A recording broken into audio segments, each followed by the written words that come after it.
Hi guys and welcome.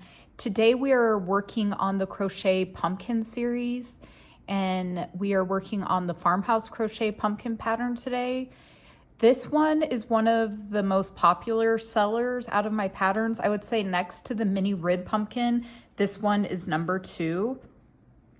It creates kind of a star-like effect and it comes in 2 sizes. It's quite a bit larger than most of my pumpkin patterns, I would say. So this is the size large or regular, and this is the smaller size. So this one is made with 2 strands held together of Bernat Maker. I've talked about this yarn a ton before. It's a size 5 super bulky. And it's 72% cotton, 20% nylon. It's a tube style yarn that is filled. So the outside is 100% cotton and the inside of the tube is nylon. So you can see the tube is like a knitted woven material. And then it's filled inside. It looks kind of like a poly-fill inside. And that's the nylon portion. So 2 strands held together of that. This is the color cream. This color is clay.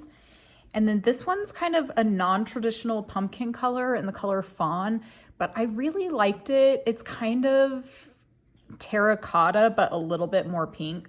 So I liked that color. I also made this one with Lion Brand Rewind tape yarn, and it was 2 strands held together. And I love the way this turned out. This tape yarn, let me try to find the end for you. I can't find the end, but it's this really thin, kind of fuzzy, flat tape style yarn. And I really like it in pumpkins. This is the color Citronella. It's a pretty light mustard color. This yarn is kind of fragile, so when you're weaving your ends in and creating the ribbing around the pumpkin, you need to be gentle and don't pull it too tight because it will break. So the other supplies you will need are an 8mm L crochet hook. I like to use this blunt tipped tapestry needle. It's actually not called a tapestry needle. I think it's a drawstring threader. I'll link it below. But I like the blunt tip when I'm using the tube yarn. I've talked about this before also. The tube yarn, a regular needle gets stuck in the fibers and snags it. This one is nice and smooth and makes it a lot easier to work with. So I highly recommend that. A pair of scissors, if you want to check your gauge, a flexible measuring tape. Gauge is not hugely important with pumpkin making, but it can be helpful because you want a nice tight stitch so that the poly-fill doesn't show through. Then this one is worked in a continuous round, so you'll need something to mark the beginning of each round. I just use these little safety pins. And then twine, if you want to tie a little bow around the stem or ribbon, any kind of embellishments you want.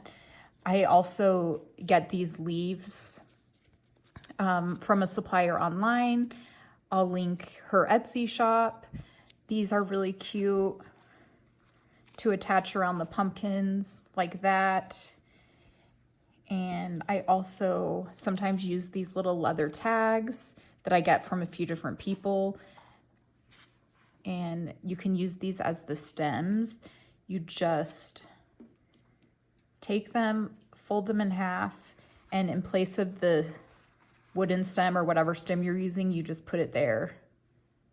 And it looks really cute. Some of my other patterns have a more detailed view of what that looks like. I can put a photo up here as well. So for these, I chose sticks that I grabbed outside. Just wash them really well. You can also put them in the oven at a really low temp to kill off any like bugs or bacteria. And I kind of like the natural thick stems for this pattern. I've shared these little thin wooden stems before that I get on Amazon, but they're a little bit thin for this pattern. So these will be linked in the pattern if you want, but I think picking them from outside is a little bit better, or if you can find something else that's thick, you can always crochet them, use the cinnamon stick, whatever you have. It's really, really flexible. So I'm gonna get everything set up and we're gonna work on the smaller size today. I will be right back. Okay, so we're starting out with 2 strands of yarn held together. If you're using the Bernat Maker, it's a lot easier if you have 2 skeins and pull from the outside. Bernat Maker gets a little bit tangled from the inside, but you can make it work if you only want to use 1 skein, because I know they're a little bit expensive. Also, I forgot to mention, you do want a little bit of poly-fil or yarn or something to stuff your pumpkins.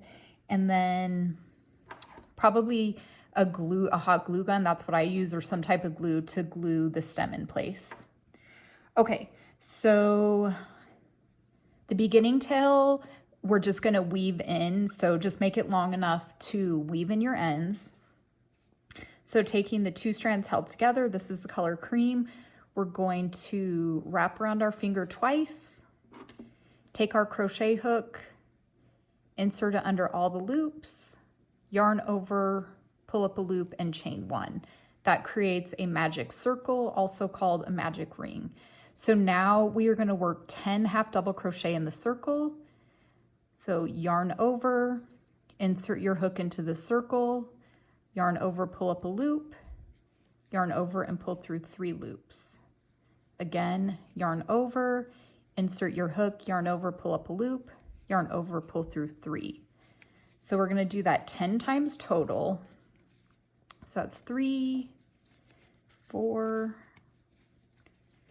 5, 6, 7, 8,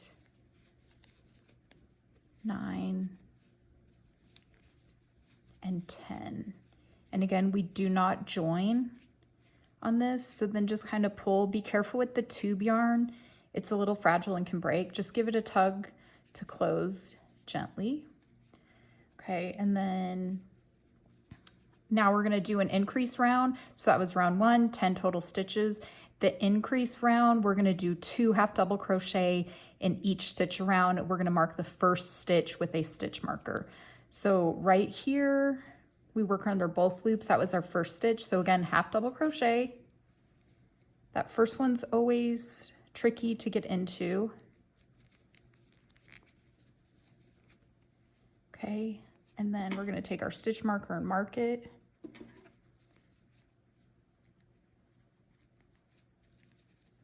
You can mark the very first stitch on round 1, but that one's usually pretty easy to see, so I don't normally mark it.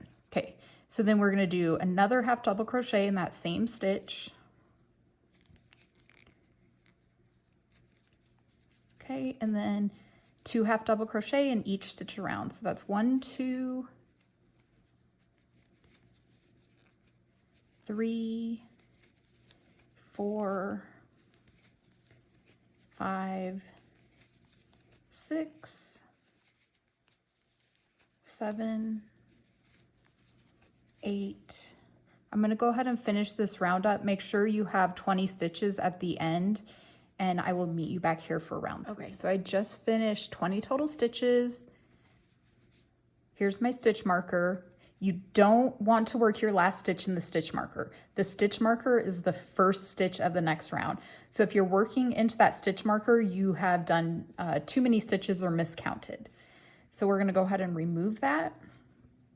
And the next round is another basic increase round.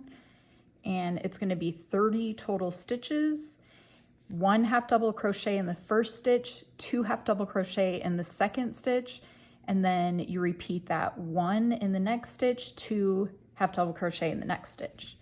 Okay, so yarn over, insert your hook, yarn over, pull up a loop, yarn over, pull through 3. Go ahead and mark that again. So this pattern you can easily adjust to make smaller or larger by just increasing the amount of increase rounds you do by 10 stitches. It's just a basic increase method, and it's really simple. Okay, so we did 1 in the first stitch, 2 in the next stitch, and then 1 in the next stitch, 2 half double crochet in the next, and then just repeat that around. So I'm gonna go ahead and finish this round for a total of 30, and I'll meet you back here and we'll start the sides of the pumpkin. Okay, so I finished 30 total stitches. We're back here at the stitch marker. We'll go ahead and remove that. You can check your gauge here and just kind of see if you're on track. My gauge said about 4 1/4 inches. So mine's a little bit smaller, 4. So anywhere between 4 to 4 1/4 inches is good. You don't really want it bigger. A smaller gauge is okay. It'll just turn out a little bit smaller than my finished measurements, but larger, you might start seeing that poly-fill through. So make sure you go down a hook size or tighten things up if it's coming out too large. Okay, so now we are going to start the sides of the pumpkin, and we're going to be doing a front post double crochet. So I'll show you how to work that stitch as well. So the first 4 stitches are half double crochet. The 5th stitch is a front post double crochet, and you repeat that pattern all the way around until you get to 10 total rounds. So the first stitch, yarn over, insert your hook, yarn over, pull up a loop, yarn over, pull through 3. That's your first half double crochet. Again, mark your stitch. Okay, and then we want 3 more half double crochet over the next 3 stitches.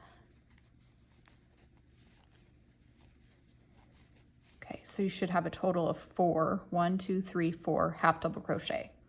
Okay, and then in the 5th stitch is where we're going to do the front post double crochet. So a post stitch is where you work around the post of the next stitch. The post is right here. The actual stitch that we typically work into is right here. So you'll skip over that next stitch, which is right here, and we're gonna work around the post. So you yarn over, then you insert your hook from the front to the back and then back through to the front under the post like that. Yarn over, then yarn over, pull through 2, and yarn over and pull through 2. And you can see this, the post sticks out a little bit. It's hard to see on the first round, but you'll see it start to come together. Okay, and now we're repeating that same thing, 4 half double crochet and then a front post double crochet. So when you're doing your next half double crochet, you want to make sure you don't skip this stitch right here.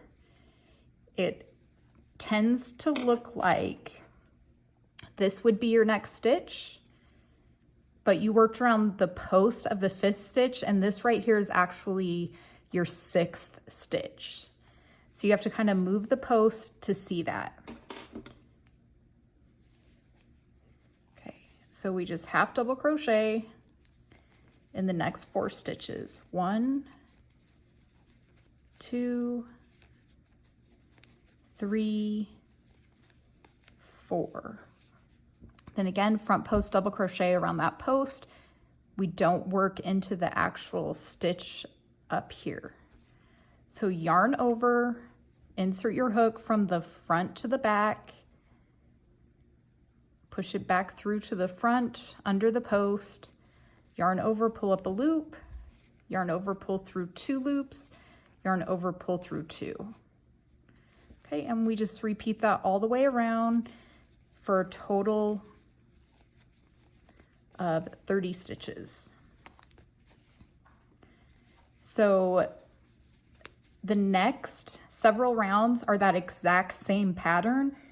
So I'm gonna go ahead and finish up until we get to 10 rounds total, and I'll meet you back here for round 11, which will be the decrease round. Okay, so I finished round 10 of the pattern. You can see these are the front post double crochet. It's fine if they are slanted like this. That's what it's supposed to look like. So there's 4 half double crochet in between each front post double crochet. And that goes back to where I said earlier, as long as your base is in increments of 10, this pattern will work out exactly the same as the written portion. You'll just have a different stitch count. So make sure if you change the number I give you in the pattern, that you do it in increments of 10. And then you can keep going with the front post rounds as many as you want. If you want a taller pumpkin, a little bit wider, just keep going until you're happy with the size, or you can also subtract. Okay, oh, another thing I wanted to mention is the last stitch of the round, make sure it always ends with the front post double crochet. Okay, so I'm gonna remove my stitch marker. So now we are going to cinch the top in a little bit. I went ahead and weaved in that beginning tail, and you can weave that in as soon as you want. We don't need it again. So we're gonna do what's called an invisible single crochet decrease. And this decrease method is used in amigurumi a lot because it creates a smaller decrease. A single crochet 2 together kind of creates a little hole that shows. This one is just a little bit tighter and looks nicer, especially when you're filling things with polyfill so it doesn't show through. So for the invisible single crochet decrease, we insert our hook into the front loops of the next stitch. So let me show you the difference between the front and back loop. So this is both loops. This would be back loop only, and this is front loop only. We're going to be working in the front loop only. This is a really easy technique. Okay, so you insert your hook into the front loop only of the next stitch, then kind of twist your hook around and insert it in the front loops only of that second stitch as well. Then you yarn over, pull up a loop, yarn over and pull through 2, just like that. So let's go ahead and mark this. So we're going to do that all the way around. So we'll have a total of 15 stitches when we're done. Okay, so again, insert your hook into the front loops only of that next stitch, and then under the front loops only of the next stitch. Yarn over, pull through 2 loops, yarn over and pull through 2 loops. Okay. The front loops only of the next stitch, front loops only of the next stitch, yarn over, pull through 2 loops, yarn over and pull through 2 loops. See how nice that is? So that was 3. I'll do a few more and then I'll meet you at the end. Front loops, yarn over, pull through 2, yarn over, pull through 2.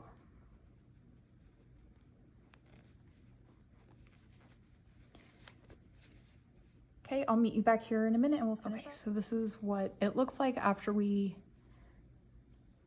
finish that last round and cinch it closed. So I'm going to remove that stitch marker, and this is the only round that I joined with the slip stitch. So just slip stitch in that next stitch. Okay, and then we're going to fasten off. So this one we want a long tail, several feet. I do 2 full arm lengths because we have to do all the ribbing all the way around the pumpkin. So it takes a little bit of extra yarn. Okay, so then just pull that all the way through. And then I like to go ahead and stuff mine first.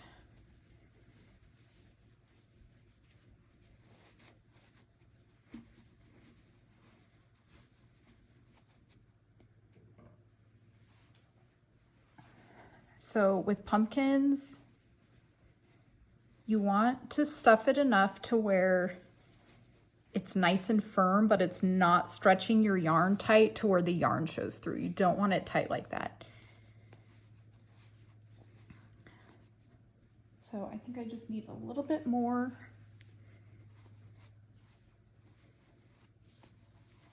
So I think that should be fine. Okay, so the first thing we're gonna do is cinch that top closed. I really like working pumpkins in the round because you don't have to seam anything closed. You have the top to cinch closed and that's it. Unlike when you work the piece flat, you have two ends to cinch up and seaming the two ends together. So these are just a lot faster. So I just go under both loops from front to back and then back to front under the next loop, just like that. And then kind of pull the tail as you go. And then I just do that all the way around. So from front to back and then back to front under the next two loops.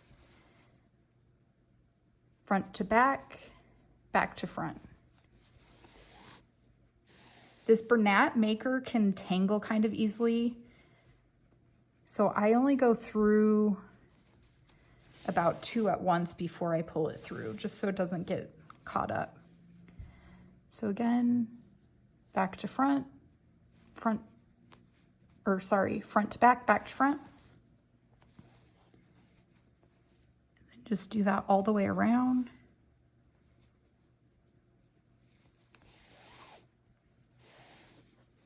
I usually go through the first few again, just to make it nice and secure. And then I like to end mine in the center of the ribbing because that's where we're gonna make the first rib. So make sure it's the center of that front post and that front post. Okay, and then we pull it closed and you can leave a little space. I like to put a finger in, or you can kind of put your stick in to get an idea of about how big you want the opening.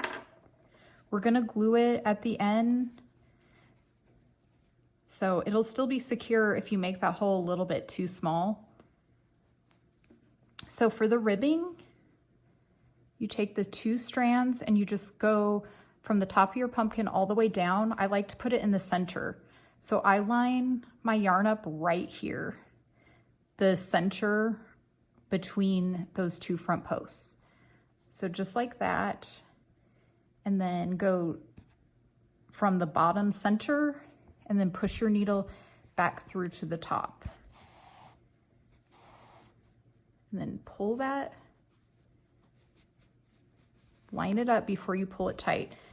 These pumpkins, I like my ribbing really tight. So you go like that, and then you move around to the next one. And again, line it up.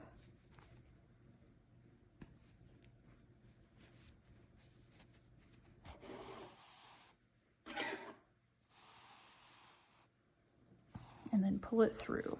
Before you tighten it, just line it up really nice and tight. And then continue that all the way around.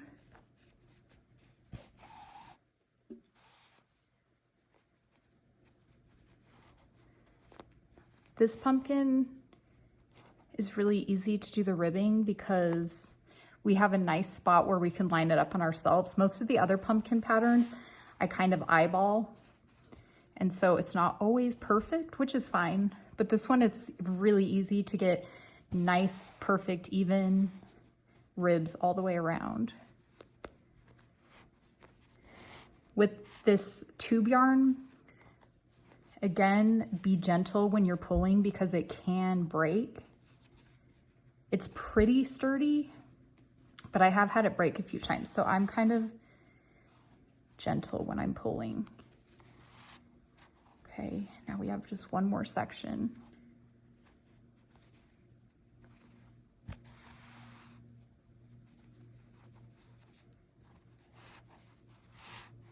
Okay.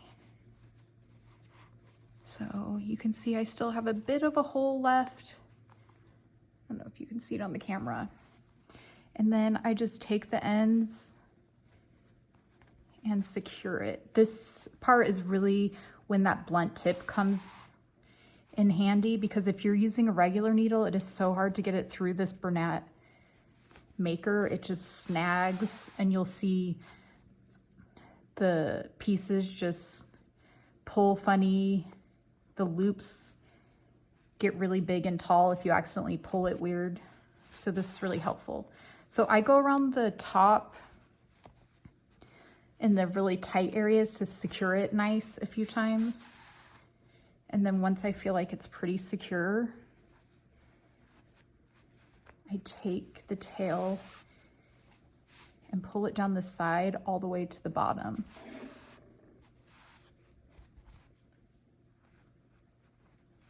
Just like that. And then the bottom right here is really, really tight, so I usually try to get the yarn in there a few times so that there's no chance of it coming out. Okay. And then we're just going to cut it off.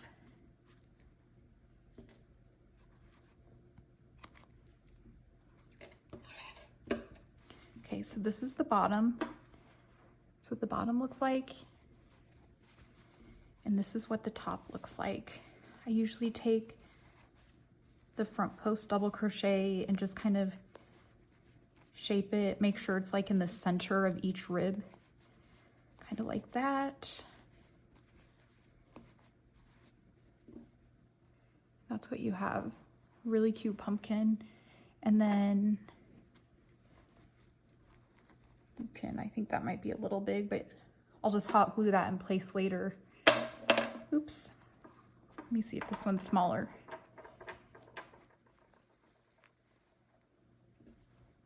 Anyway, aren't they cute? I really love this design. I named it the Farmhouse Pumpkin because Farmhouse was really popular years ago, but really it's just like a modern traditional pumpkin. If you use the cream and the gray, it goes with any decor. So I think it's going to be a pretty timeless design. Anyway, I hope you make a few. The pattern, written instructions, links to everything will be in the caption below. I will talk to you guys soon. Have a great day.